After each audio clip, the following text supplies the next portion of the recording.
Wait a second. Where am I at? Hello and welcome. Welcome. Finally, I am here. I am here. So I wanted to tell you guys, thank you for coming in. I've been Dr. Fritz and I've been looking through this chat, seeing all the people in here, and I'm just going to start off with a few housekeeping things. And then we're going to get into our interview with Dr. Fritz and I'm going to tell you all about why he's here, and then I'm going to bring him on. So before we get started, first of all, I see you all up in the chat. Thank you for coming in. And I want to just remind you that I am going to start off with the interview. We're going to go in there and ask questions. If you have questions as he's speaking and we're talking, put a QQ. I'm sure the moderators will remind you, put a QQ in the chat so that we can scroll down and get to your question. And hopefully you'll find tonight interesting, because I can't wait to talk to him about the topic tonight, which is kind of looking beyond, just the physical weight loss and looking into the mental weight loss of it all. So before I do that, though, I don't know if you guys are watching this screen, but my next interview is going to be with the fabulous, and I don't have time to do the predictions, so I'm just going to tell you, the fabulous Mel to the B. Yay, Mel. So I am excited. Mel has lost 41 pounds. Her Zepbound transformation, we all know and see, because she's one of my, marvelous moderators. And so we know what a great job she has done with her health journey. And so I'm going to be talking to her about that. So that interview is going to be uploaded and dropped on Friday. So put your notification bell on so that when that video drops, you can check out the fabulous Mel B. So that's the first thing. The second thing is I am going to be dropping my IUGA wear video, active wear. The cool thing about this video are the clothes are not just about working out. They're also clothes that you could wear to work, because, I'm a work professional, so I have to have clothes that you could wear to work and look professional, and that you could just do your errands and run around in. So I'm going to be, uploading that video on Thursday, tomorrow. So you guys check it out. And if you see some deals, you want that workflow like I do. Let me see, let me remove this. You can pick you up some IUGA with my little discount code. So I love that. And I work out, but I'm not like one of those big, wear all the things and look all super fancy while you're working out. So this has really helped me. And then, when you're losing weight, the last thing you want to do is buy clothes. And so that's because, you might come out of the size quickly. So that's why I love IUGA, because it is affordable and you can kind of transition in sizes as you go and not have to pay a lot of money. So I love that. And those are some of the things that, when you talk about weight loss, that's on the, forefront of our conversations, like what we're wearing, how the clothes are looking, how they're fitting. And it's nice to be able to have a clothes size that finally goes down. So I love that. All right. So that brings me to tonight. And I'm just going to tell you, before I bring Dr. Fitz up, I want to say to you guys, I think tonight is important because, this live stream is going to be a little different. We're not just talking about weight loss. We're going to be talking about your mind, your identity, your emotions, your life. And when your body begins to change, if your mind has not caught up with your body, we know that kind of brings on some struggles and some challenges. And, I don't really love the word struggle, but it is a struggle for some and it is a challenge for others. And for some people, it could be easy breezy. So if you're one of those people that has been easy breezy, you could help us out, because some of us need some support in that area. And, for years, GLP-1 medications have been studied medically, but, and I mean, labs, your A1C, your DEXA scans, but what happens to the emotional part of your mind, and who is taking care of that? And I know therapy has been brought up as, something that some of us should consider doing. And I know, my girl Allie brought that up, and she was, she got a swift, spank on the hand for, dare she say, therapy. And I do believe that there is a place for that. Now, we're not saying everybody needs it, but we're saying it's an option for some people. What happens to you mentally? When you couldn't fit in the seat, now you can fit in every seat. When you walk past people and they shunned you, now they're flagging you down. That is a big shift in some people's thinking and how they process that. And I think we really want to talk about that. And then, we want to talk about, the relationship that happens with people, with food, joy, how your confidence is, all of those things, kind of play into the mental part of weight loss. So tonight, I'm honored to be joined by Dr. Fritz. He's part of an independent national university research team that's conducting one of the first large-scale psychological studies on GLP-1 users and what they're thinking, not just the numbers on that scale, but it goes beyond the scale. Because once you get down to your size, and I don't know because I'm not, but the people I've been watching and interact with, there's a whole nother thing that has to happen that takes place in your mind, like what you're thinking, what you're doing, your habits, all of those things. It doesn't just stop when you get to that goal number on the scale.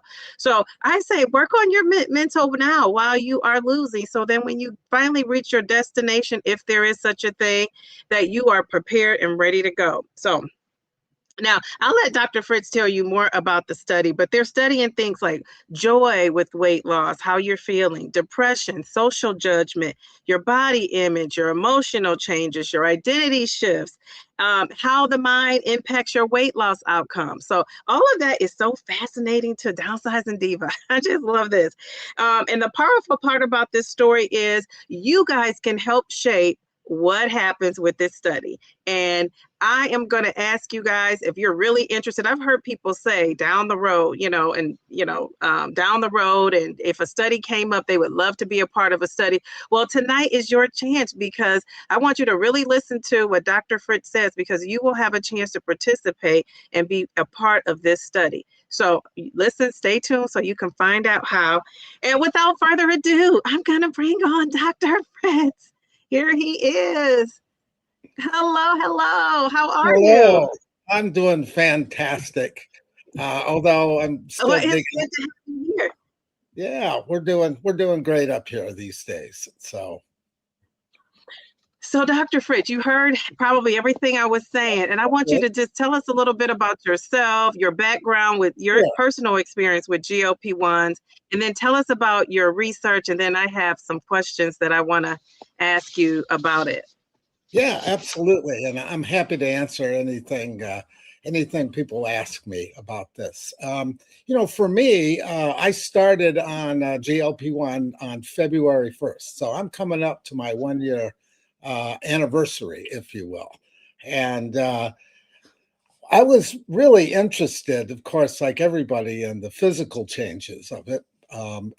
But I also, being a psychologist by trade, very interested in some of the mental processes that are involved, the good and the bad on this. And I think that was really, really important. And I'm just, as an academic, we tend to be just really curious about things. And so as I went through my journey, I really wanted to better understand what the mental processes were all about. And I've been very successful. I've lost 19% of my body weight.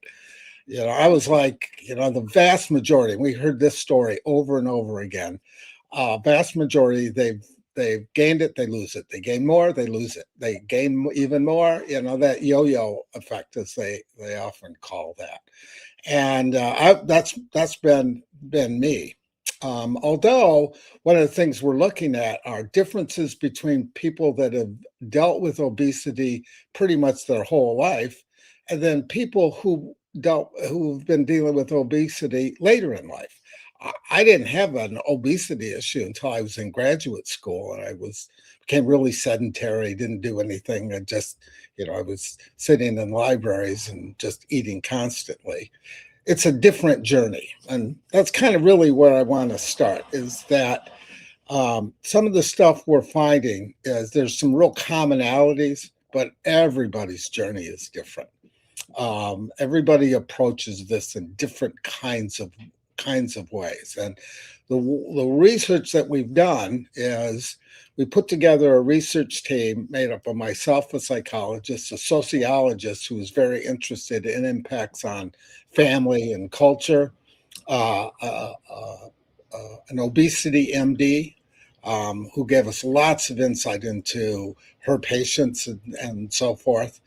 We also have a data scientist that we brought in because we wanted to do a fairly revolutionary view of looking at how we can collect stories and that are typically would be sort of case studies and qualitative, and how we could look at it in a really objective, quantifiable way. And then I had two wonderful students that have helped me. And one of the students has been on a GLP-1 for almost as long as I have. And it's listening to the story of an 18-year-old. We're finding just really big differences in terms of her experience and how that is. So that's kind of how we got into it. So again, I've lost 19% or 36 pounds of my body weight. I've had a great time on eBay buying new clothes. And so, I tell people ask me all the time about this. And I say, look, the weight loss is just plain fun, but there are so many other benefits to it. So the weight loss is fun, but don't forget everything else that goes with it, both mentally and physically. So that's kind of a broad overview of how we got to this point. Okay, very good. So I love how you're studying I think this is the missing piece, the psychological side, because like I said, once you reach your goal, those struggles can kick back in. But I wanted to ask you about something you said. So, and I often wonder this, are you noticing a difference between people who struggled with weight like myself since I was, a young girl, before I was even a Yeah. teenager, struggle life had. Yeah. So here we are. Okay. Oh, there you go. Touching up a little bit. Anyway, yeah, we're just seeing. Remember, everything I'm going to talk about tonight are very preliminary results. So we've collected the stories of 562 people as of today. We get more every day, and we keep running and rerunning the analysis. So what I'm going to talk about is really the preliminary analysis, and starting to see some differences, particularly when you think about the role of dieting. There are lots of people that have been on a diet their whole life, and one of the challenges is stopping. The habit is too simplistic, but the habit of diet. If I've been dieting my whole life and all of a sudden, dieting changes, that's really interesting versus, people like me that gained weight later in life and so forth. So I often talk about the difference between diet and dieting. Diet is hugely important in this process. We all know that.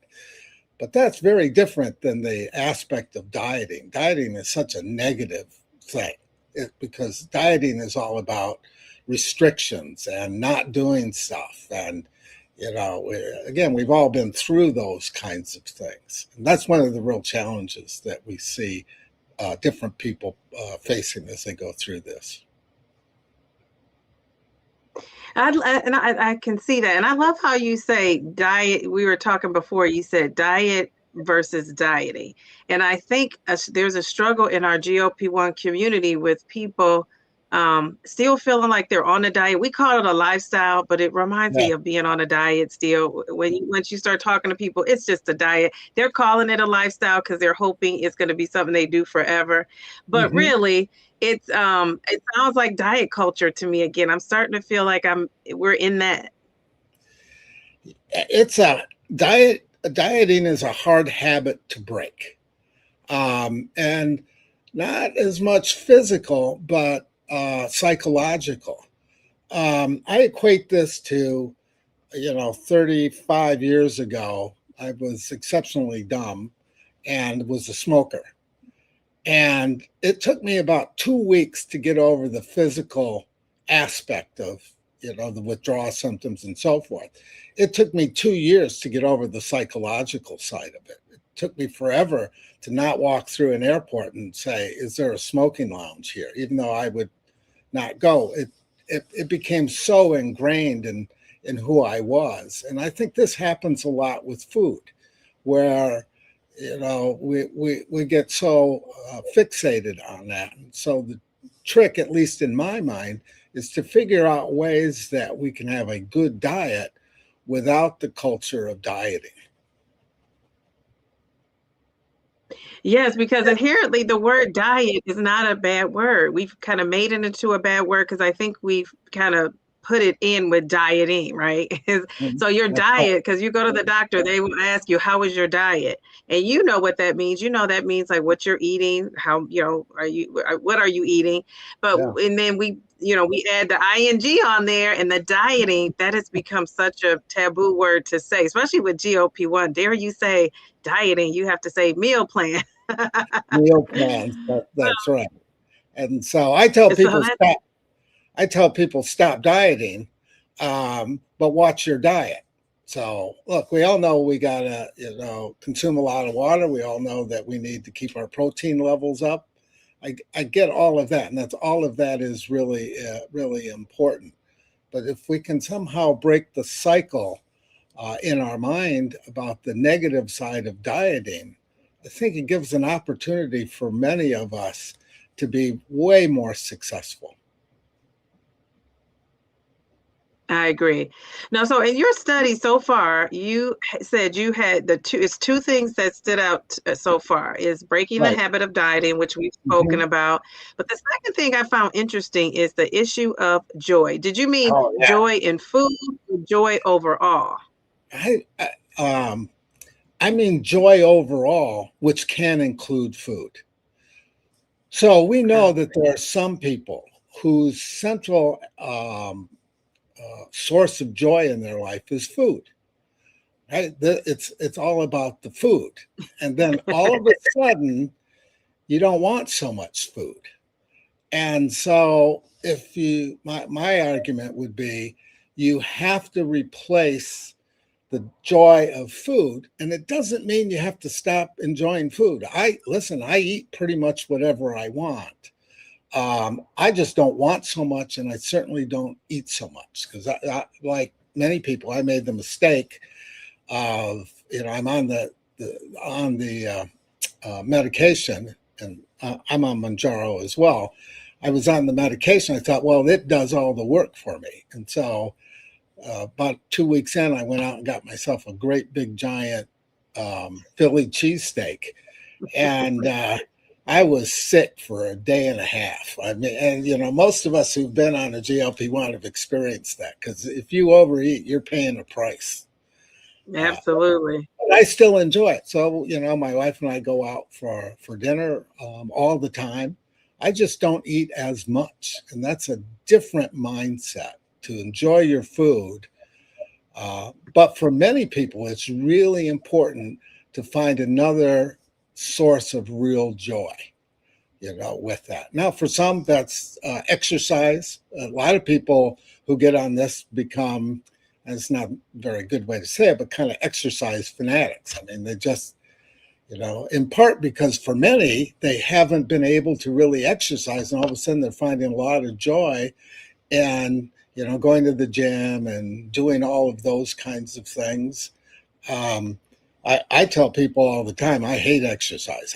I do. I mean, I just despise it. I like doing things. I like to ski and ride my bike, and I'm more of a doer. That's what helps me.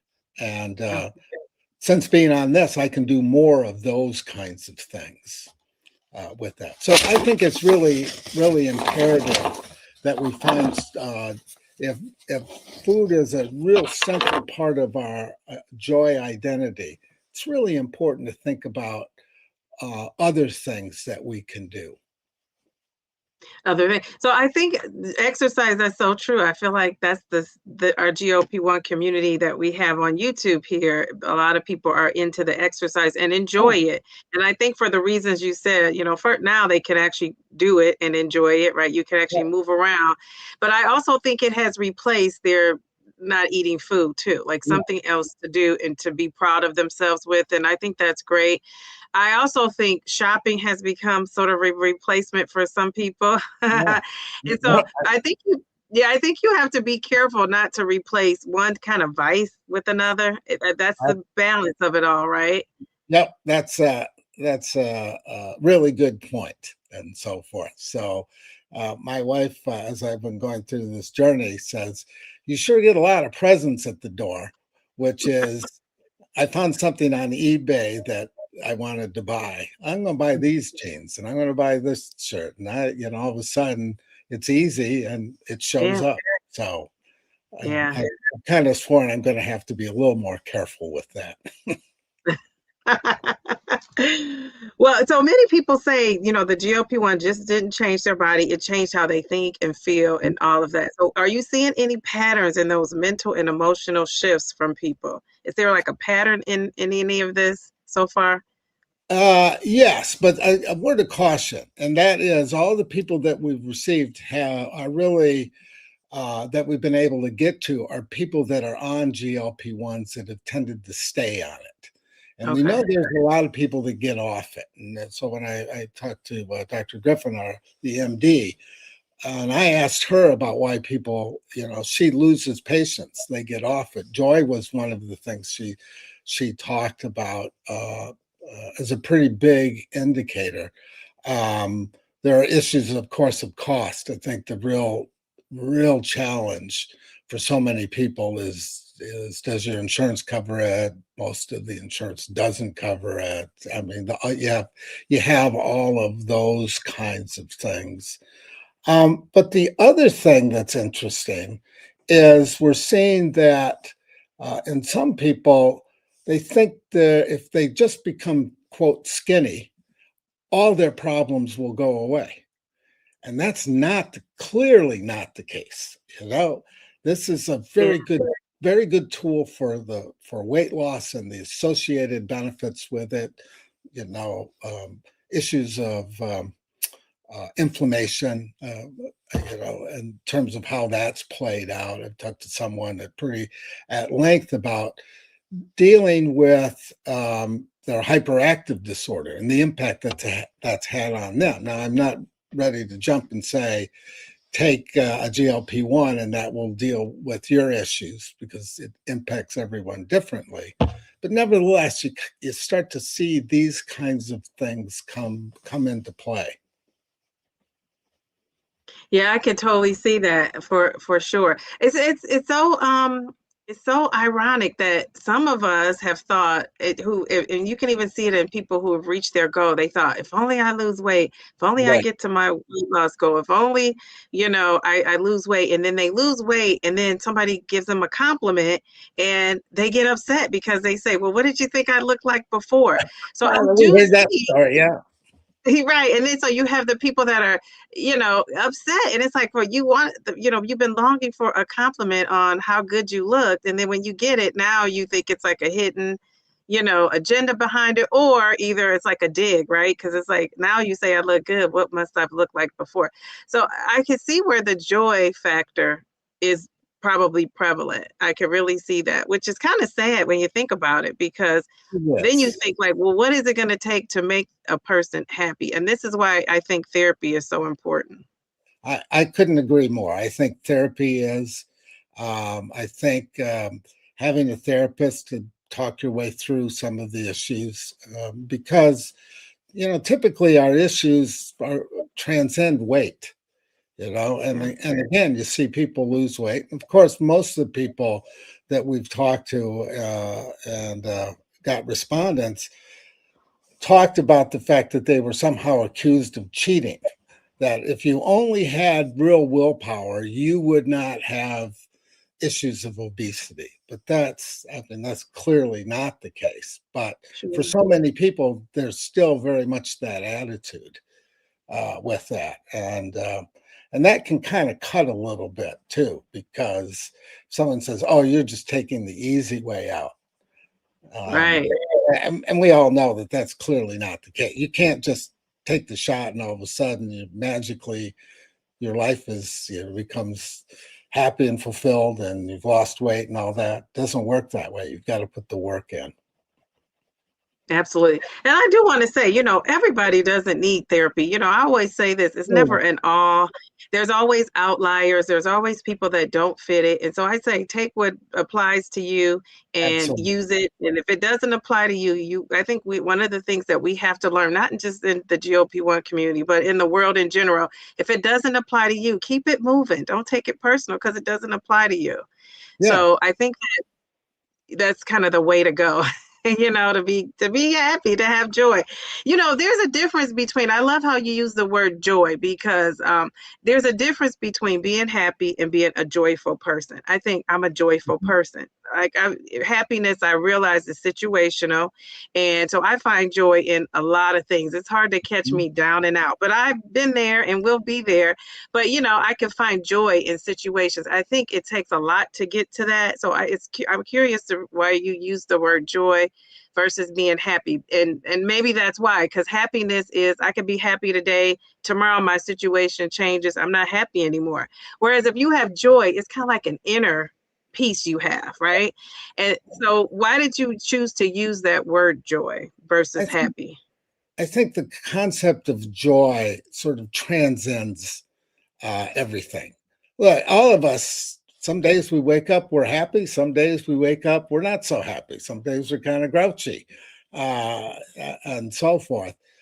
But the issue of joy seems to me to be a much broader kind of statement, because, and they're closely related, obviously. But I think it just is a bit more descriptive, and allows us for a broader interpretation of how happiness can manifest itself.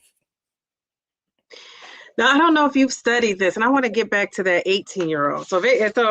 My moderators, if I forget that, the 18-year-old, just say, Dee Dee, 18-year-old. I'm not going to ask that right now because I want to piggyback off of this. I want to piggyback off of this. But okay, so we're talking about the psychological support, therapy, whatever it is. So have you noticed, or have you looked at, is there a difference with someone on their GLP-1 journey, positive or negatively, that is receiving therapy? Is it helping them? Is that, have you seen research to show that there's an improvement? Yeah, I think we're too early in the study to make that conclusion. I certainly have some very good one-off examples. Both the challenges that an 18-year-old seems to have, I'm 68. So my challenges just at that level are pretty significant. But in talking with her and so forth, she's had to deal with actually the loss of friendships, because she had this one friend group, and then all of a sudden she lost significant amounts of weight. I mean, she's a stunning example. I know her father well, and he talks a little bit like, boy, maybe she's losing too much. Of course, I said, I don't think you have much say or control over your 18-year-old daughter in this field. I mean, you want to be helpful and supportive. But she's talked about that with me kind of at length, about the impact that has, the social dynamics. I asked her once, I said, well, how do your classmates feel about that, about you taking it? And she just looked at me just straight up and said, they wish they could be on it. That's she said, for me, that was really enlightening, that they wish that they could be on it because they've seen the transformation physically in here, but also mentally, in terms of her processes, her energy levels, and all of those kinds of things that many of us who are a little bit older feel as well with it. Well, so that's the 18-year-old, you're addressing that. That was one of my comment. I was wondering, is her journey, the younger you are the struggles kind of the same with joy and all of that with than being older? Like myself, I'm 53 and you're in your 60s. So it sounds like it's the same, because I also hear about the social impact with some people, that are in our GLP-1 community. They're on YouTube and they haven't even shared with family and friends, or all their family and friends. So it's just like, but so what do you feel about this? And actually, as someone who takes it, because, is that something you share? Because I don't go around saying, well, I've never taken high blood pressure medicine, but nobody has told me really either in a Yeah, conversation. I mean, that's not something you just share unless you're trying to give advice or, you say, oh, my right. doctor said I should be on high blood pressure. Then they might share, well, I take such and such. But yeah, that's just, you don't advertise that. So should we be advertising these GLP-1s? Are people conflicted about that? From my perspective, I think that's a very individual statement. I decided when I got on this that I would be very open and public about it. So it's Why? not like I know. I don't run around and, with my pen in my hand saying, oh, look. But on the other hand, I never shy away from any questions. For me, I think that's worked pretty well. And that's where I really almost always talk about the fact that the weight loss is really fun.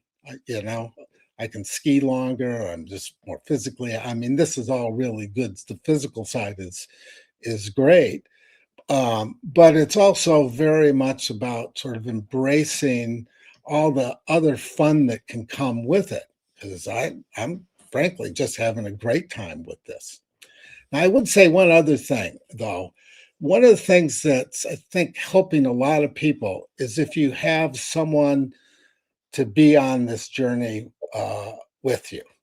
I Yeah. have a very, very good friend, and we swim almost every day today, and he's on it, and I'm on it. And I mean, there have been a lot of times where we just sort of talked, and we're our mini support group while we're, in the pool, because we find that to be, it sounds like we're swimming. Mostly we're treading water and talking politics and everything else. But it's the fact that having someone to share the journey can, I think, be a really important thing.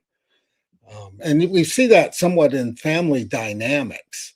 My wife said something really interesting to me a couple of months ago. She said, you're not nearly as fun to eat with. Mostly because, one, she says, I don't know what to cook, and so forth. Now, that's all kind of come around pretty well. But I eat so much less than I used to. So, and I've always been a bit of a fast eater. So, we can sit down for dinner and I can be done with dinner in 4 minutes. So I've Wow. kind of figured out a way of that social dynamic as being, really important. So I do that more and more. And I think we see a number of people kind of figure out how the family and social dynamics need to work for people to be successful on this. Yeah, so now let me ask you, so Dr. Fritz, I come up to you, I'm somebody who has known and seen you around, and I say, oh my goodness, Dr. Fritz, or Fritz, because you said I could call you Yeah, Fritz. absolutely. Fritz, you look great. What are you doing? What do you say? I tell them exactly what I'm doing. I say, Okay. last February I got on a GLP-1, and and then you get all the questions like, well, are you going to have to be on that for the rest of your life? And I very open. I say, I certainly hope so, because it's been so successful for me. I'm perfectly, So I just, for me, it's worked better just being a real open book. And I've had a lot of friends and people I know, even acquaintances, that have come to talk to me about it. And I say, for me, now everyone is going to be different. Some people talk to me about taking the shot. Now, personally, I think it's the easiest blasted thing to do in the world. On Sunday afternoons, usually when I'm watching some sporting event, I get my pen out, let it warm up a little bit. 10 seconds later, I'm done for the week. But I know some people Yeah. they're they're phobic about shots, and we have to respect that. So, which, by the way, will Right. be really interesting as the pills. They've started rolling out sort of the Ozempic Wegovy pill, the semaglutide pill, and we'll see the trizepatide pill I don't think in too much longer. I think they're just finishing up the phase 3 trials and so forth. And so we'll see how that plays out for some people. Now, would you take a pill? So, because it sounds like are you in maintenance? Are you you would consider yourself in maintenance? I've been in maintenance. I lost all the weight I really wanted to lose in about 5 months. And so 5 months, okay. I didn't go down in dosage. I just stayed. What happened with me, I started out like everybody that's on a semaglutide, 2.5, then went to 5, then went to 7.5, and then 10. And I've just stuck at 10. I haven't changed a lick in 10. And wait, tirzepatide or semaglutide? I'm on tirzepatide, Mounjaro. Tirzepatide, okay, yeah. Okay. So I just chose to stay on it. Now I know some people say, well, they've got to take less and they'll try and taper off, and there are lots of different reasons to do that. And again, there's I don't think there's one really right answer to this. You have to do what your body tells you to do. And I hit a weight where I was comfortable with the weight. I wasn't looking to become, super skinny or anything like that. I just wanted to be a little more comfortable than I was. So that's kind of been my approach. And I've seen a number of people, take that approach. But I've also seen people, they get to their maintenance weight or get to their goal weight, and then they'll cut back and kind of search for that spot so they can take less of the medication. Sure. Now, so what made you not do that? What made you stick with your 10? Because it was working so well for me. Well, I had someone ask me this one. Oh, your volume went out. Can't hear you. Do you guys have any questions? Well, we're getting his volume back. Does anybody have any questions? I don't see any cues in the chat, but I'm looking at the chat. All right, how's that? Now we can hear you. Oh, I'm sorry about that. No, that's okay. Yeah, no, I think we all have to recognize we're on individual journeys. Yes, there are some commonalities, but for most of this, there's very, very few one right answers. I think on the physical side, make sure you get enough protein. Make sure you're getting enough, water. I get those kinds of things I think are really important. But different people need to find their own path with this. Yes, I agree. Which is, I think it makes it, great that everybody's kind of doing what works for them. Yeah. And, that's been helpful. Do you have like protein goals that you set for yourself, or did you not stress out about that? You know what? We talked about it and I've studied it, but I don't count anything. I don't nothing, zero, zilch. I don't count a thing. And because that works for me. I don't want to say, well, I better make sure I have 20 grams at this meal and 20, 30 grams at this meal and so forth. But I also look at I eat the same breakfast every morning. I don't deviate at all. I eat 3 eggs and a piece of turkey sausage. That gets me a lot of protein going into the day. And then I just, I eat a lot of chicken throughout the day and things that I like to eat.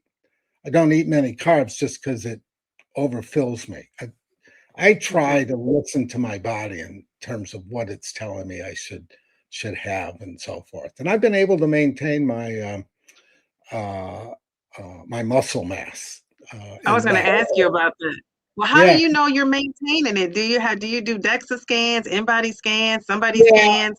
What I do is, I see my physician about every 6 months, walk in there and hop on her DEXA scan. So I get that. But then I got one of these fancy scales that you kind of hold the handle and you stand on it. One of those. Yeah. They claim to be 98% accurate as a DEXA scan. I'm not so sure. But I get on there and it, tells me what my muscle mass is, and I at least feel good about it, whether it's accurate or not, So I'm confident that I tried all the shakes. I wasn't a shake person. Okay. Early on, I was really conscientious of it, but I've kind of settled in, and that again works for me. I think some people, really the idea of counting is really an important part of their process and journey, and I don't mean to dismiss that in any way, shape, or form. What I'm saying is, I think what we're seeing is, as long as you're within a particular range, you do what works for you. It's like, I stayed on 10 milligrams of Mounjaro and didn't go down. And again, I think I got cut off with this point, but I had some people say, well, aren't you concerned about the long-term side effects? Now, of course, I said, I'm 68 years old. If they find out in 20 years that you're going to develop this process, I'll be 88 and I probably won't care so much. So now if I was 18, I might be a little more worried about it, but I'll take it as it comes. So you maintained your muscles. So I know you said you swam, which is a great workout, and it's easy on the joints. I wish I loved it, but that's not something I love swimming. Maybe I'll get into it this summer and get in the pool and just do those aquatic type exercises. But do you do weightlifting or anything like that? Yeah, Have you done? I actually I have a perennial bad back. So at the university, we have an injury clinic with really great athletic trainers. So twice a week, I go see the athletic trainer, and she abuses me appropriately. And she gives me these exercises. She's very kind about it, knowing my disdain for exercise. And she makes me do one more plank, though. I'm just going to run out of the room screaming. But I do. But I also enjoy it. So that, and for me, I have no willpower in that field. So having it on my schedule that on Mondays and Wednesdays at 11 o'clock, I'm going to go see Nicole. And I feel terribly guilty if I don't, if I have to call and cancel. So I do it out of a sense of, I just would feel too guilty. So and it helps immensely. So I don't mean don't exercise, and I don't mean, what I'm saying is just find your space. And I like her a lot because I'm not much of a rah-rah person. I've been to athletic trainers where, row, you can do 3 more, 2 more. That's like, leave me alone. And sometimes I'll even use my hockey language when they're doing that to me. And I'm not supposed to use my hockey language, which is, hockey players are a pretty profane group. So I try not to do that. Well, I love that. As we would say in our GLP-1 land over here, is that you're kind of doing all the things, which is good. You're getting that water, you're getting the protein in, you're weighing, you're using, something to weigh. I shouldn't say weigh, but to evaluate your health besides the scale. You're getting plans. Yeah, I weigh, but as I say, I don't count. I weigh myself every day. You do every day? Every day, I weigh myself. Again, that just works for me. And if I go up 2 pounds, I'm like, I get nervous, and then maybe I'll eat a little bit less than that. Now, see, I can see the advantage of weighing yourself every day with the fact that you're not counting calories and all of that. And I want to say, why I have this thought, I think that's the reason why a lot of us are starting to feel the diet culture of all of this, the GLP-1 journey, because, a lot of us are saying you should keep track of your protein, your calories, track something. While I still agree with that, I do see how that can become overwhelming, because it kind of reminds me of when I was on Weight Watchers and I was tracking. And then here recently in December, I stopped tracking and doing all those things related to how much of this, how much of that, just because of things that it wasn't in my schedule. And I didn't even want to make it important. I just wanted to break from it all. So I didn't do it. So, but I see the importance of getting on the scale then, because now I need something to keep me in check. Whereas before I had the documentation of what I was doing. But I think that sometimes you need to give yourself a break from all that, because I think that is how it becomes diet culture, is when you're doing all the things you were doing when you were on the diet. You know what I mean?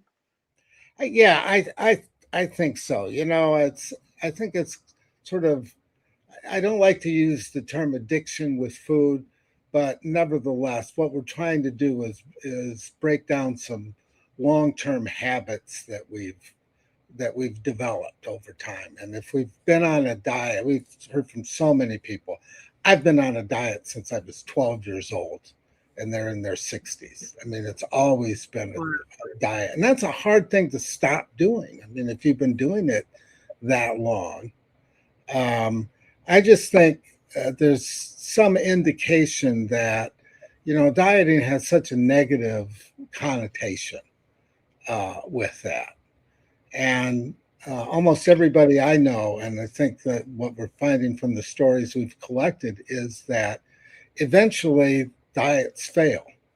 I mean, you know, you can lose a whole bunch of weight and then some life changes, things happen, and then all of a sudden it comes rolling right on back. Then you do it again. Yeah. And so I think the idea, at least for me, and I think there's some indication, and we'll know more as we really get into the statistical analysis of this. So I think I was reading. So your research is independent, is it self-funded, or is you have people funding it? No, we decided we're just doing this ourselves. We didn't want to go out and seek any external funding. You know, academics, we tend to like to do research, and I didn't want to cloud it with, you know, getting money from a pharmaceutical or anything along those lines. We just wanted to do this wholly independent, and it's not. I mean, we just like doing this. I got a wonderful data scientist who's doing, you know, tons of work. The thing is, he's my son, so he can't tell me no.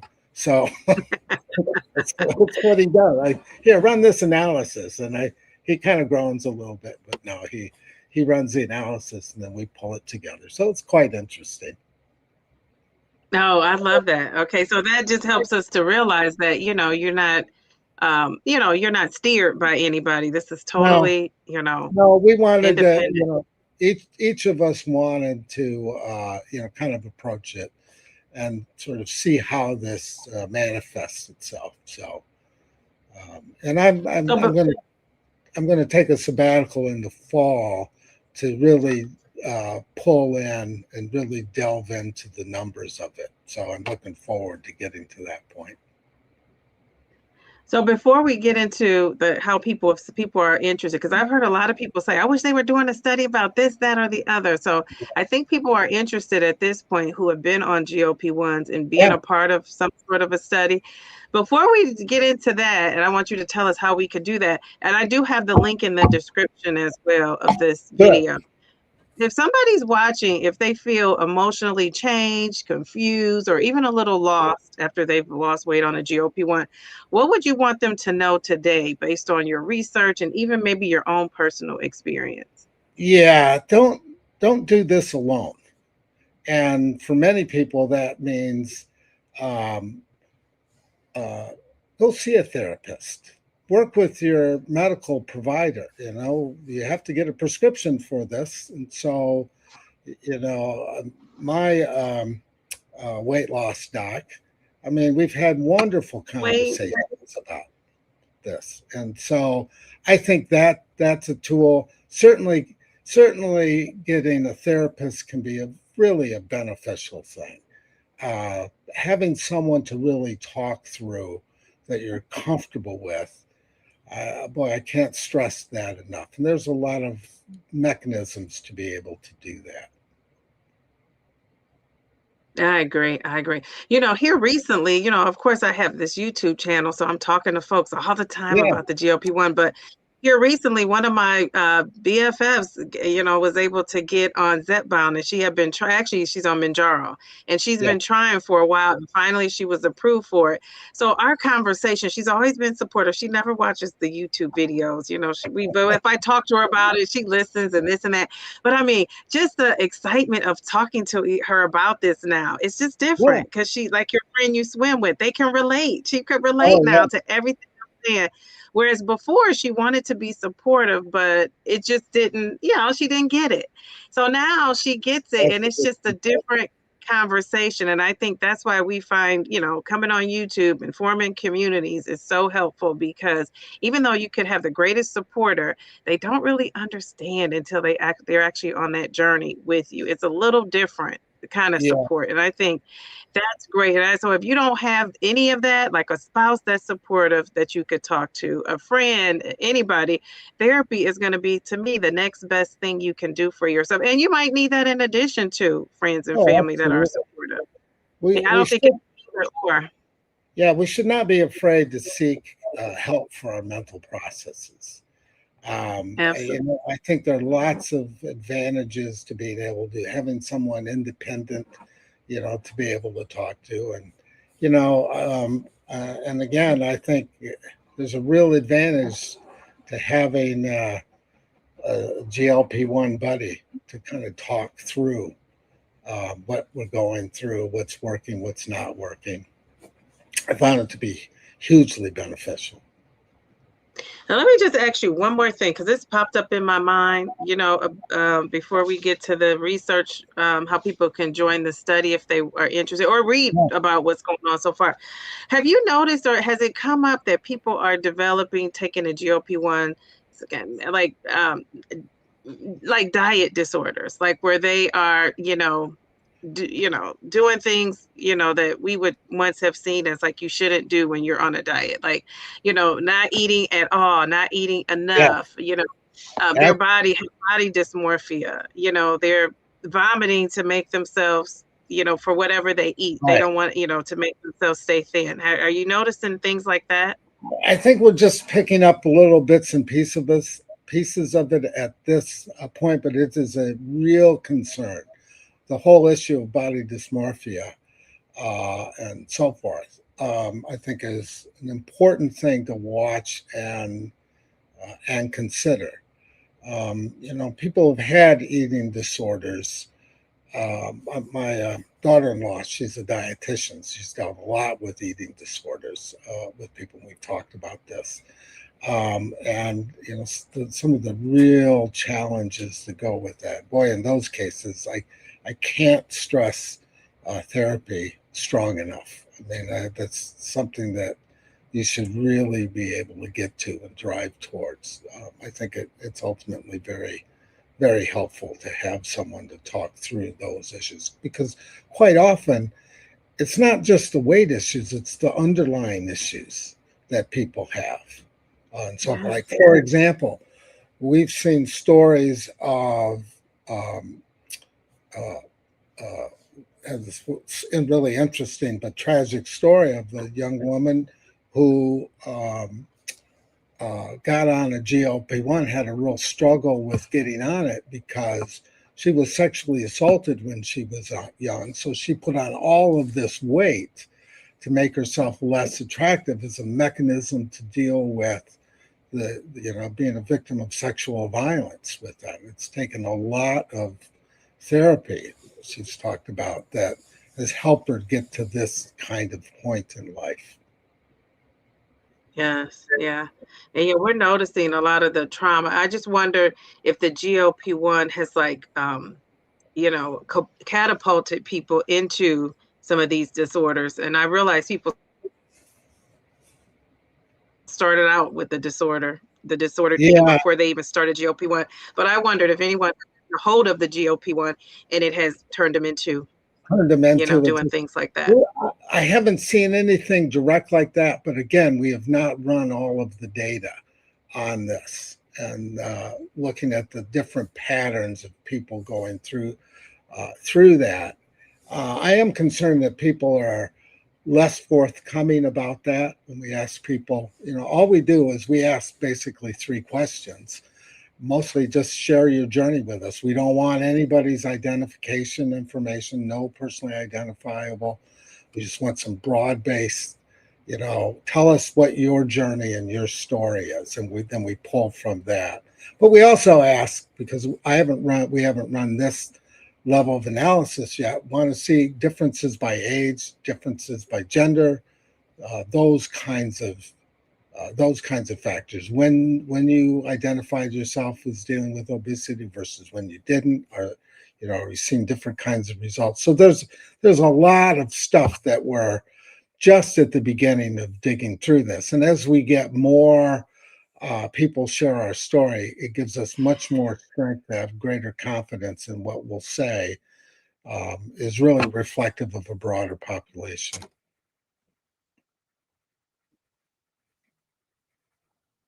Okay, you were kind of going in and out, Dr. Fritz, doing that during that. Well, now we have a question. I think this is a great question. Has the study revealed any links to depression on the meds? We haven't picked that up yet. I've read some studies, though, recently about it actually having positive impacts on issues of depression. But I think it's way too early to be able to determine that. Some of the studies I've read have suggested, because I was really interested, is there a link between GLP-1s and suicide ideation, which of course is also linked to depression. And so far, no one seems to be picking that up. But I think we're, again, still pretty early in this kind of research. So we have to be a little careful with that. Okay, good. All right, so Yvette says, when choosing a person to talk to, a therapist, how important is it that we are all versed in the world of GLP-1s and obesity? So would you need a therapist that's versed in that? I think there could be an advantage to it, but I don't think it's absolutely necessary. A good therapist, a really good therapist, they don't have to, be victimized, as a child to deal with people with childhood trauma in therapy. I think the same kind of thing happens. But I would suggest, and most therapists that I know, I think would tend to agree with this, and that is you have to find a therapist for which you have a real comfort level with. And some people we connect with and some people we don't connect with. And so you look that way, and you should never be afraid to go to a therapist, but also say, well, this therapist isn't working for me. I think I'm going to another therapist. Professional therapists understand that. And I've known people say, well, I've got to stay with this therapist because they'll be offended. They won't get offended.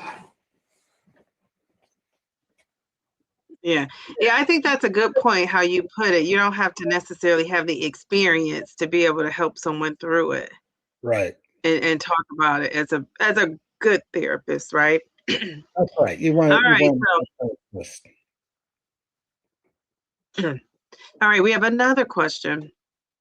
Male B says, I'm wondering what your thoughts are about people leveraging these incretin hormones for midlife health concerns such as menopausal weight gain, postpartum, and for longevity. Yeah, I think that's a lot of, there's a lot of medical research. I tell you this, when I was talking to my 18-year-old research assistant who's been on this, she's very interested in the impact on menopause with her.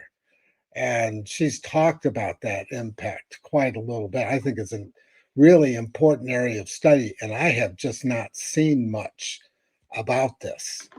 I think those kinds of physiological changes can have a pretty substantial impact on folks. Yeah, good question. All right. Okay. So anything else you want to tell us, as we head out here? I think the big takeaway still for me is, while there are commonalities in all of our journey, we all have to do it in our own individual way, however that works. And if you're lucky enough to have a good support group, can make a very big difference for you. If you have, someone that goes through that, and that you have the kind of family support, because it can stretch some family dynamics. We're seeing a bit of that with that. I was so fascinated with my wife's comment when she said, "I'm less fun to eat with," and so I just really took it to heart. So I make sure that I slow way down, and so we can, I shouldn't have to impact her, and so I think about it in those kinds of ways. But we're all on our own individual journey with this. I think we all have to make our decisions. For people getting off, if that's their works for them, then that's what works for them. Now, can you hear me, Dr. Fritz? I can hear you, but I can't see you anymore. I don't know where I'm at. It's like I'm a ghost. I don't know what happened. All right, let me refresh the screen. Okay, wait a second. Don't leave. Okay, hold on. I don't know. We're going to lose each other and come back.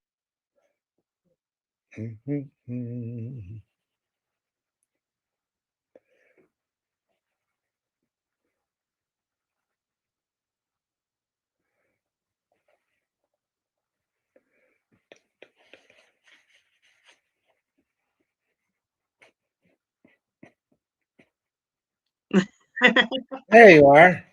There I am. It's so crazy. I don't know what happened. Oh, these things just do. Oh, right, in and out. Here we go. Geez, Louise. Maybe if I'm not full press like that, it might do better. I don't know. Does anybody else have any questions? Let's see. Someone says, so glad you mentioned that you don't count anything anymore. I have started to do the same. I've stopped counting it all after 5 months. Okay, very good. That's about what I do. Okay, I think that was good that somebody else said that, because we encourage people to like track, Sure. and not everybody. I should take that back. I know I'm a big proponent of tracking, but here, when I just haven't been tracking, I realized that it does have a place or not. And I think if you start gaining, I think it's good to maybe track for a month or two or a week or however to kind of get yourself back on track. And then you can let it go. But I do think the tracking and doing all the things has really caught people up with feeling like they were just stressed out and overwhelmed and being not like they're on a diet, should I say. Yeah. Well, I think again, whatever works, if it works for you to count. I'm not saying that that's a bad thing at all. I would suggest, though, that the idea is to focus on diet and much less on dieting, as difficult as that can be. Focus on diet and less on dieting. I love that. All right, let's see. Any other comments? Let's see. I don't see. Let me see. Do you see any other comments? Oh, here's a question. What are your findings on body dysmorphia after large amounts of weight loss? I was late, so you might have already covered this.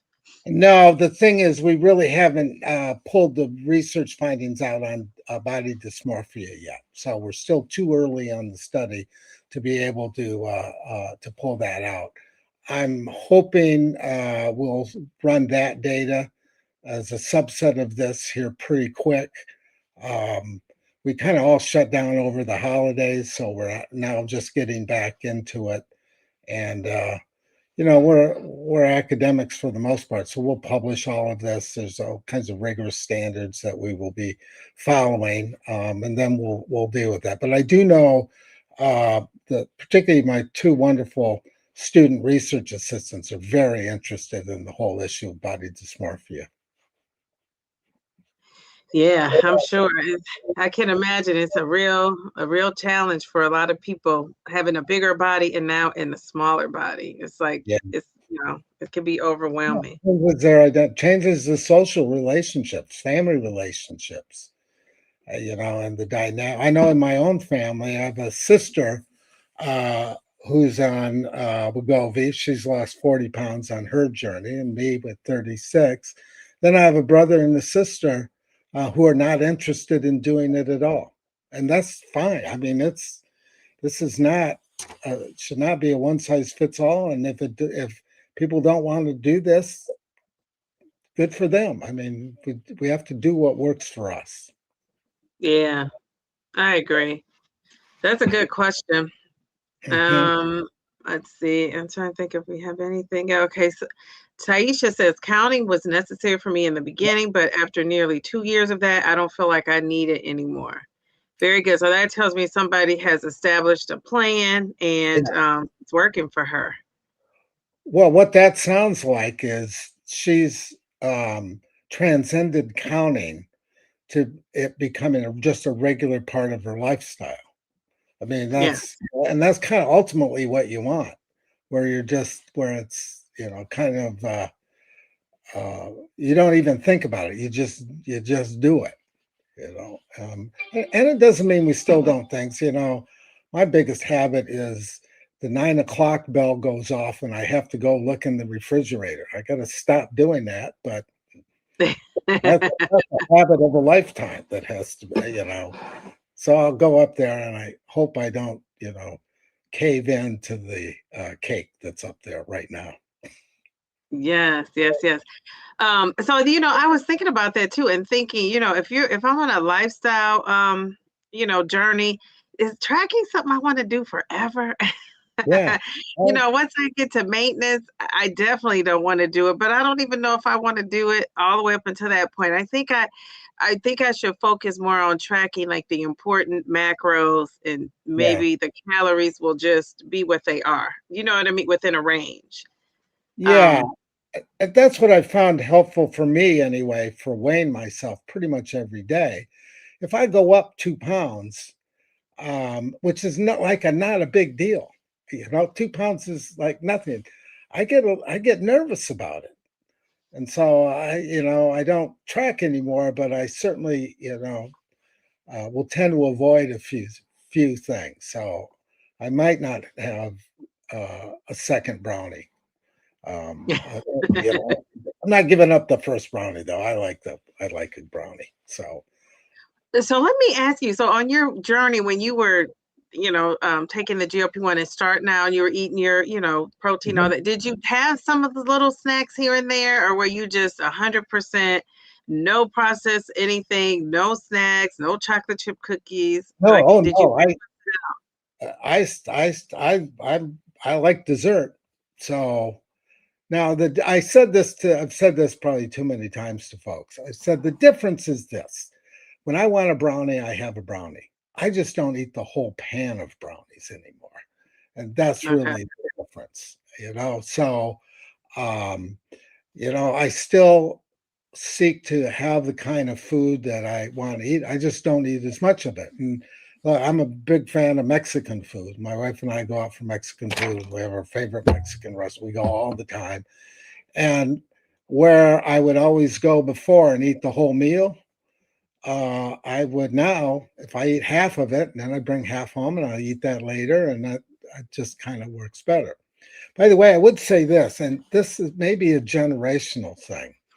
When I grew up, I've talked to several people about this. When I grew up, it was very clear on the part of my mother, if it's on your plate, you will eat it. Okay? You got to clear your plate. And I watch my daughter with her children, and she lets them, if she say, "Are you full?" They'll go, "Yeah." And then that's it. She doesn't, that's a real cultural shift to watch this happen. And it's been really, I still feel very much if it's on my plate, I got to eat the whole thing. I can never seem to stop. And I'm working on that one, stop when you're full. Stop when you're full. Yes. Which the GLP-1 is helpful for that. Yes, it is. Doses of Shawnee says it's still new for me, so I need the tracking to stay accountable to my Yeah, macros great. and essential nutrients. Yes, and I get that. Yeah, Yeah, for sure. I think it's a good thing to do. I mean, I tracked when I first started, um, but it was, I'm not disciplined enough to really do it. So I had to really think about different ways. Sure. Yeah, I can see that. All right. So Taisha also says, how do you feel about high amounts of ultra processed junk food? Yeah, that's one of the great things that I've stopped. Um, I've said we saw some of this early on where people have just stopped eating junk food, eating fast food. I mean, I used to eat at McDonald's all the time. It's a rare event for me to go to a McDonald's, not because I can't.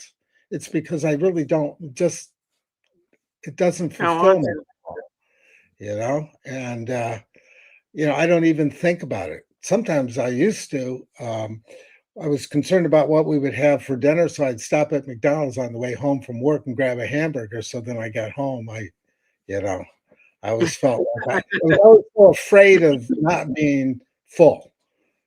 Now I Yeah. don't, but now I don't do that. So I rarely eat junk food other than some probably still too many sweets, but you know, we're all going to have our vices. I used to really like beer. I hardly ever have a beer anymore, which I think is real. I find it just really fascinating. But Really? yeah, I just like, nah. Wow.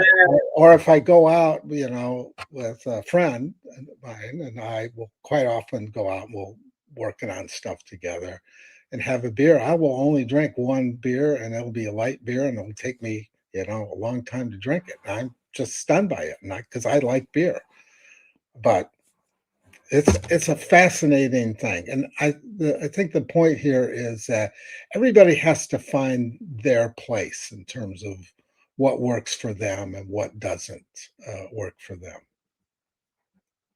Absolutely. I love it. And you said that so many times tonight, which I think is great. Yep, clean your plate was a thing growing up for me It too. The sure first was. time on this journey that I felt good on my plate was a victory for me. That I Yeah, left food on my plate was a victory for me. yeah, Yeah, I think that was such a the thing. I had the same thing growing up. Whatever hit your plate, you had to eat it. that's right. It was like clean your plate. People are, and my grandmother used to always say, people in Africa are starving. Yeah, absolutely. People in other countries are starving. You got to You, eat. You got to you eat. You have have the to eat. privilege to eat. Yeah, and and if you didn't eat enough, you were said, "Well, you're just too skinny. You got to eat more." We've heard that story for people growing Yes, up. yes, yes, yes. Oh So my goodness, too funny. Well, Purple Bellflower says she started tracking after she got maintenance. So yeah, she's kind of the opposite. She never tracked until she got to maintenance. And okay, so now she's enjoying it and it's helpful as she tries new foods or she increases her fiber and protein to yeah. kind of track it. So just another example of how we're all different. I think that's wonderful. That some people have developed the discipline to do that and really be able to make sure. I think it's a really a good thing. Yes, and then Doses of Shawnee says tracking for me is mostly to make sure I get calories and foods I need. I don't track. I will find myself not eating and Yeah, just snacking. I'll have 800 calories or 300 grams of sodium. Sodium is in everything, and it's in chicken, which is our favorite. They yeah. love to put sodium in chicken. So, how do you avoid the sodium of it all? Because you tracked that first, so that probably gave you an idea of what was what. Well, I've had high blood pressure for a long time. I inherited it from my mother. And so for years and years, I just don't eat salt. I really needed to do that. So I went in for my physical this summer, my annual physical, and my physician, who I know really well, looked at me and said, I almost never say this, but would you start eating more salt? And so Oh, that you was got to like, eat I'm more. like, yeah. So I'm actually trying to add salt back into my diet because Oh now my God. I've lost the taste for it. I was like, it's too salt. I don't want this. So that I find that kind of interesting in and of itself. But we develop certain tastes for things. A lot of people that taste of, a potato chip is like, you know, the only beast I know that likes potato chips more than my friends is my dog. Yeah, you crinkle the potato chip bag, and he's like right next to you. Give me a potato chip. I love a good potato chip. I'll Yeah, me take too. with a dip too. And I haven't wanted Yeah, to eat it as much, so I I get love it. that. Yeah, All right, so but well, I was just going to say again, life is really about moderation. You just find that yes, balance for you. And I think the GLP-1s been, at least my experience and some of the things I've read from people, has been what the GLP-1s do is help you get to that balance. They don't yes, solve the whole thing, but they help you get to that. Yeah, I agree. She says, yes, proof that we're all coming from different places and need different tools to support our successful process. Absolutely. Um, Taisha was wondering, why did the doctor want you to add the salt? because my sodium level was too low. So, Too low. yeah. So he said you're just not getting enough salt because you can have as bad a problem if you have low salt levels as you can with high. High is in our culture much more common because of Yeah. all the processed food and so forth. But you can have low sodium issues, and so he said just so I take so sometimes but I don't like it. These sort of energy things with some salt in it. They just taste horrible to me. It's funny how we develop, a strange taste for things that you used to love and you don't like. And everyone's got to find their own way, I guess. So you don't use electrolytes. You're not a fan of the electrolytes? No, I've got a big tub of it, that I'm supposed to throw in. And I'm one of those people that has those walks around with a big dumb cup, as my son calls it, those 40 ounce big cups, and drink water all day long. And all I have to do is throw a few scoops in there and I'd be fine. Yeah, there you go. I was teasing my students about having a big dumb cup because they all do it. And they're walking with these big cups. And then student walked into my office and started laughing at me because there sat my big dumb cup. Yeah, we got to get you a big cup too. So I have now 3 or 4 big dumb cups because I leave them everywhere. That is so funny. I love that. All right, so people are telling us that so we have Miss Simply Taisha here. She is a vegan. She says, I do consume a pretty high amount of sodium, but it hasn't impacted me in a negative way, thankfully. Good. Yeah, so that's good. Yeah, she has no high blood pressure and all of that. Good for So we her. love that. All right, Mel, can you do me a favor, or Nicole? I don't even know. Taisha, one of you three, my moderators. Is there a way you guys can go in the chat? Because I'm afraid to. I don't want this to all come tumbling down. But go in the chat and get his link out, and I want to put it in this chat because if somebody wants to just click on it, that's in the chat. They can to get to that study, and you could be a part of an anonymous study. Yeah. And it really is 3 questions they ask you. I mean, it's not like you share as much as you want to share, but it's 3 basic questions. And I think some people would love to do that. Anybody in here would be curious to do that, to participate in an anonymous study. We'd certainly love to have people. The more people we get, the more robust the data is. Just kind of that. Yes. It's just going to ultimately help us and our community. Yeah. Dr. Fritz, you just coined the phrase of the year. No, Yes, says Mel B.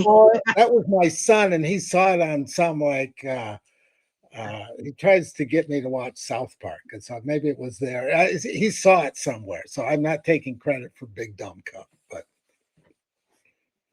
Okay, very good. Okay, so we have people saying they would do the study. Okay, can you? Great. Oh, Mel. Okay, thanks, Mel. Mel has the link in the chat for us. Excellent. So you can click on that link, and I'm going to be following up and asking. Maybe you could come back. I don't know what's the length of do you have a time frame for your study? No, we do want to get it done this semester because. Okay. Oh, okay. I'd like to get a paper out and published, and we've been pulling all the literature together and doing all of that. So, probably by early spring, we should be in good shape. And I'd be delighted to come back. This is great fun for me to talk with you. And I've watched so many of your videos, and I find one of the things that's been incredibly helpful for me, and I think for a lot of people, is YouTube videos like this and hearing stories that people have gone through and being able to share. And there's many wonderful podcasts out there, which I'm just delighted to see. And of course, what you do is just marvelous. Well, thank you. I appreciate that. And, we are excited that what all this new, I feel like you are too. We're all pioneers Oh on this yeah, GLP-1, you get forefront, we're in the forefront. We're the leaders in all of this. We're one of the first people to go through. And, now I'm a year, almost 2 years in, you're a year in. You have yep, people that I know have been on it for years about, yep, since it's been since the Mounjaro and tirzepatide have come along. I know Ozempic has been out there for a while, but people hadn't right, been documenting it and connecting it to weight loss the way they have started to here recently. So yeah, with the pills coming out, with the higher levels of dosages coming out, I just think it just is, it's going to open up a whole new wave of being health conscious, but we walk a fine line, right, of being, right, yeah, diet versus dieting, right? Having a healthy diet versus the idea of dieting. I think yeah. that's going to be the challenge and the therapy of it all. I think that's probably I, the new frontier. yep, and I think I've read several, forecasters that suggest that half the U.S. population may end up on a GLP-1 when all is said and done. Wow. Not just for weight loss. It's all of the other stuff that's coming out now about heart disease, blood pressure.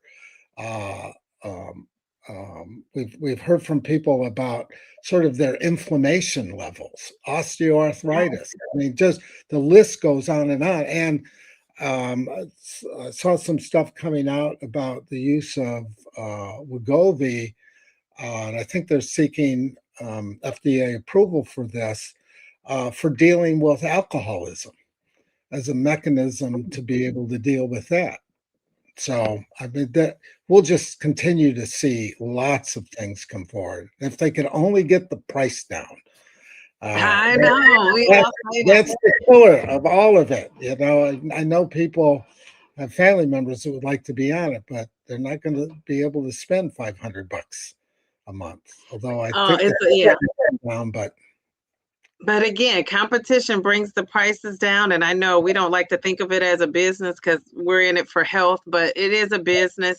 And so I think the more, that comes out with more different pills and different companies besides the yeah, major two getting involved, it'll bring those prices down because they'll have to be competitive. And I yeah, think that can only benefit us if it's competition out there and, may the best person with the lowest prices yeah, win. Unfortunately, I hate to say that, but that's so true.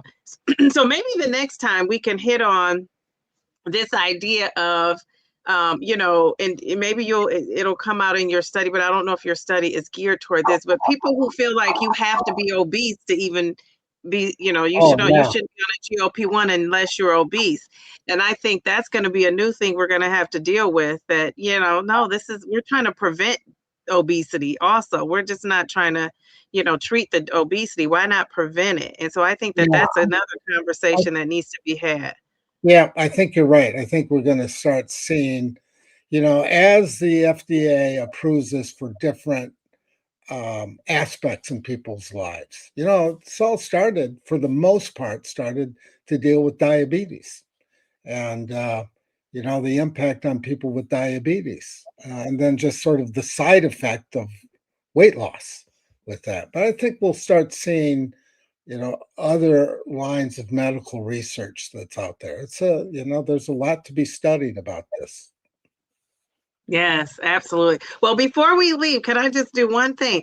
I just want to say thank you. I had some people join the little membership here, and one of them was Doses of Shawnee. When I refreshed, it took it off. But Doses of Shawnee is a new member, so I want to say thank you to her. I'm trying to find her name on here. And then Taisha and Mel, and here's Taisha. And there's Mel. They Wonderful. joined again. They're in a different community I have going on. So now they rejoined for my live stream. So I appreciate that. Here is Doses of Shawnee. Thank you for becoming a member and joining Dr. Fritz and I. This was so much fun. So It was. I will see you guys next Wednesday. Thank you so much. I may do a pop-up live at some point, but I just think this is great. And before I leave, I'm gonna put that link back up there. So if you're interested in participating in Dr. Fritz's study, participate anonymously. There is the link. The link is in the description of the video. The link, if you're in the chat, the link is in there. You could just push it, save it. If you can't do it tonight and get on there, you know, copy it and save it. And then I'll put up a post too and remind people about that study. So I'm looking forward to the final. Yeah, we'll get to it. You know, we shut down over the holidays. Academics don't do anything over the break. So we're getting back to it this week. Well, thank you so much for coming at this time of night. I appreciate it. And we will be in touch. And keep up the good work. I think this is great work you're doing, and it's much appreciated and needed. I appreciate all the work that you've done and all the sharing. That's a really important part of this whole journey for everybody, you know, to listen to other people. That's hugely important. So thank you for doing this, and thanks for having me. It was great fun. Thank you. I'm so honored that you even contacted me and asked me. So I appreciate that, and I will see you around, and we will keep in touch, and have a great night. All right. Tell your wife good night too for putting up with that social eating. All right. Bye-bye. All right. Take care.